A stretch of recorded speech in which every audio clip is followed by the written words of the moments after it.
নমস্কার, আমি শিউলি আবারও চলে এলাম শিউলিস কিচেনে আপনাদের জন্য খুবই সহজ পদ্ধতিতে ছোট্ট একটি রেসিপি নিয়ে। আজ আমি মুখী কচু ভাজা করে দেখাবো।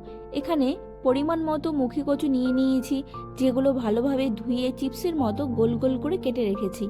এরপর কড়াই গরম হলে সাদা তেল দিয়ে একটা চেরা কাঁচা লঙ্কা এর মধ্যে দিয়ে দেব।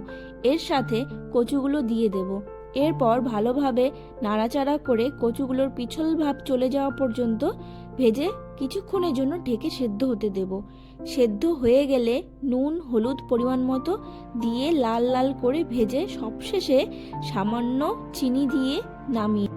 বাড়িতে নিরামিষ হোক বা আমিষ, যে কোনো দিনই এই রান্নাটি করে আপনারা অবশ্যই খেতে পারবেন।